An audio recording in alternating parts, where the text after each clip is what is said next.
Bon, tu as un sérieux atout dans ta poche, Florian, c'est que tu parles plusieurs langues étrangères. Tu en maîtrises combien ? Alors, j'en maîtrise 4. Oui. Alors, je compte le français, donc ça fait déjà une. Ensuite, l'anglais. L'anglais, j'ai pas eu le choix dès que je suis arrivé en Australie. Maintenant, de toute façon, avec les gens du monde entier, on parle anglais.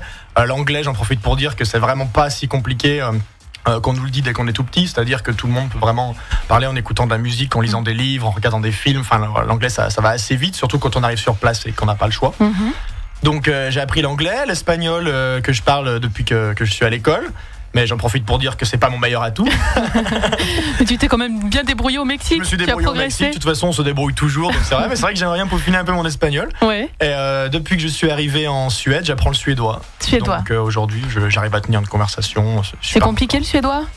C'est pas si compliqué. C'est-à-dire quand on l'entend, oui, ça paraît complètement impossible. C'est complètement, ça fait fridibidi.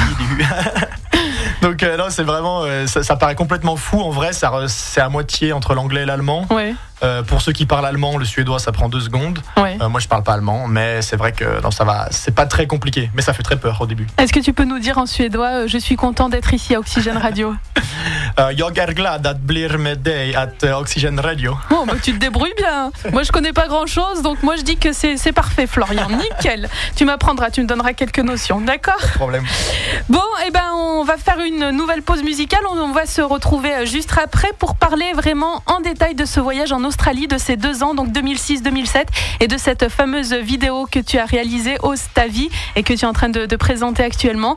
Donc tout ça, c'est après Two Doors Cinema Club, What You Know.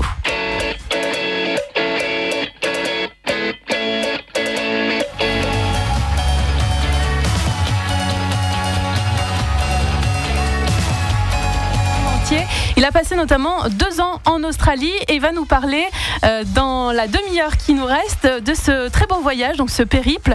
2 ans, c'était 2006-2007, Florian? 2006-2007, voilà. Alors moi, j'aimerais savoir comment tu es passé de Villars-Salé à l'Australie, puisque c'était vraiment ton premier voyage. Qu'est-ce qui s'est passé? Je crois que c'est une rencontre un petit peu exceptionnelle quand même. Exactement, c'est une rencontre. Alors, tout commence lorsque déjà je rêve de partir en Australie dès le début. Ensuite, je crois aussi que quand on a vraiment envie de quelque chose, quand on rêve de quelque chose, les éléments viennent se mettre sur votre chemin aussi pour vous pousser vers l'avant. Et là, c'est la rencontre de Simon. Simon est un Australien de Sydney qui vient frapper à la porte de mes parents pour acheter une voiture. Voilà. Donc, il a dit voilà. En France, j'ai l'impression, il parlait anglais, il galérait un petit peu, il racontait, voilà, j'ai pas bien compris pourquoi entre midi et 2, tout avait l'air d'être fermé en France, alors il savait pas. Et il m'a dit, voilà, donc il a frappé à la porte du garage de mes parents pour dire, j'aimerais bien acheter une Renault, voilà. J'aimerais acheter une voiture dans votre garage, et pourquoi pas. Ensuite, j'ai pris le relais puisque mes parents parlent pas. Ma mère parle un petit peu anglais, donc elle a essayé, mais elle m'a dit écoute, Florian, viens nous aider. Moi, j'avais 16 ans au début, donc j'ai galéré un petit peu. Quand il m'a dit qu'il venait d'Australie, alors là, j'ai dit tout de suite, mon Dieu, c'est mon rêve. Je rêve de partir là-bas, et on a lié une amitié. Ensuite, mes parents m'ont dit écoute, vu que ça a l'air de te tenir à cœur, t'as tellement envie de partir, pourquoi est-ce que tu le ferais pas finalement? Donc ils t'ont un petit peu poussé, tes parents, parce que c'était la question suivante. Est-ce que ça n'a pas été trop difficile? Tu étais très jeune, tu venais à peine d'avoir ton bac, 18 ans. Est-ce que ça n'a pas été trop difficile pour tes parents de laisser leur petit toune partir comme ça à l'autre bout du pays? Ça a été difficile. Petit toune. C'est difficile, c'est sûr, mais eux, au contraire, m'ont vraiment poussé à partir. Alors pas parce qu'ils voulaient plus de moi, mais ils m'ont poussé à partir puisque eux-mêmes ont beaucoup voyagé, m'ont transmis cette passion du voyage en ramenant des bibelots d'un peu tous les pays, en m'expliquant comment ça marchait à l'étranger. Ils m'ont dit voilà, ici on voit bien que tu te plais qu'à moitié, tu rêves de partir, tu veux voir ce qui se passe, pars pour mieux revenir en quelque sorte.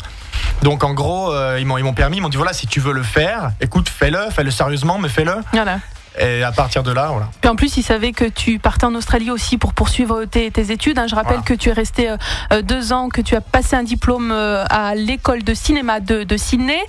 Donc ces 2 ans, c'était principalement Sydney, mais tu as aussi beaucoup bougé en Australie. Est-ce que tu peux nous raconter les grandes étapes de ce voyage ? Ce qui se passe en Australie, c'est que tout est fait pour pouvoir voyager constamment, en fait. C'est-à-dire qu'au lieu de retenir les gens dans des cases, dans des bulles, dans des contrats, des forfaits, on fait tout pour que les gens puissent changer d'appartement et de job quand ils veulent, c'est-à-dire toutes les 2 semaines s'ils le veulent. Alors, faut dire aussi qu'il y a beaucoup de travail, mais tout le monde peut partir un peu à tout moment. Donc moi, j'en ai profité pour faire un maximum de petits voyages. que ce soit à droite, à gauche. Donc j'ai fini sur la grande barrière de corail pas mal de fois, donc au nord-est. Ensuite à Byron Bay, des endroits qui sont un petit peu endroits de vacances, endroits fun pour les jeunes.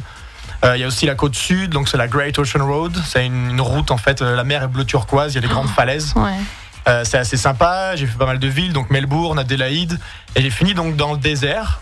L'Outback, le grand désert rouge. Et ça, c'est vraiment le désert. Je pense que ça change une personne d'une certaine manière. C'est-à-dire qu'on va trouver quelque chose, pas comme sur une plage ou du tourisme. On va juste se relaxer. Dans le désert, on se retrouve un peu seul et un petit peu, on se pose des questions. Voilà.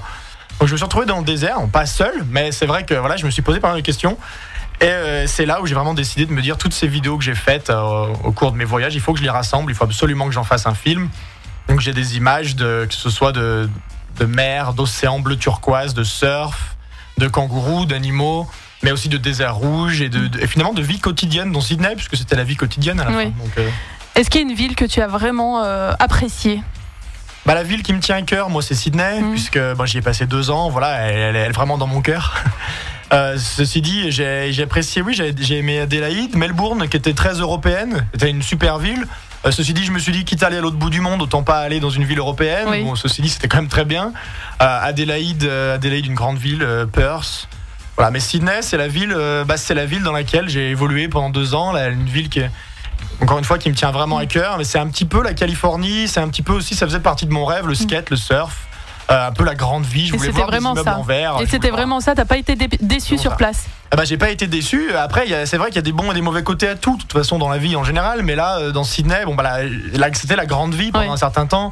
Et j'ai vraiment adoré ça. Maintenant, la grande vie, ça veut aussi dire que finalement, rencontrer des copains, c'est des copains sympas, mais un peu superficiels. Il y a une vie, c'est quasiment impossible de rentrer en boîte.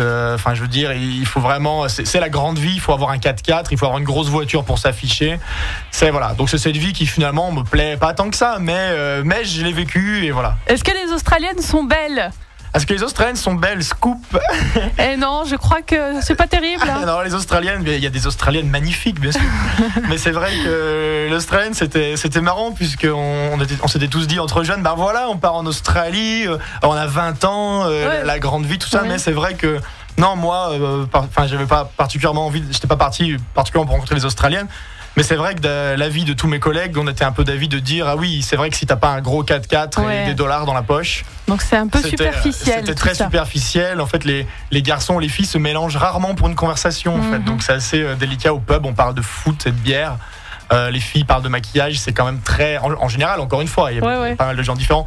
Mais c'était très difficile d'aborder les Australiennes. Voilà, je crois qu'on peut le dire. D'accord, donc tu n'as pas rencontré une belle Australienne. Tu n'es pas revenu avec une Australienne dans la valise pour la présenter à maman et papa? Non, pas du tout. Non. En France, on est très bien. C'est parfait.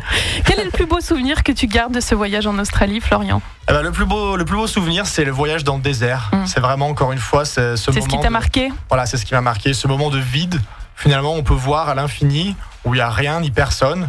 Où là, on peut vraiment rester au calme et se poser toutes les questions qu'on a à se poser, tout ce qu'on n'avait pas réglé auparavant. Un petit peu, c'est très. On fait le point.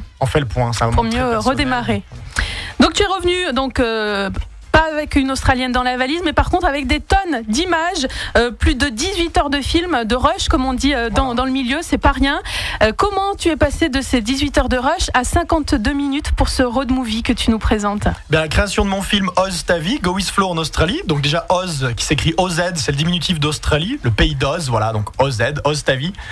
C'est un processus qui m'a pris 2 ans et demi, voilà, ça va bientôt faire 3 ans d'ailleurs.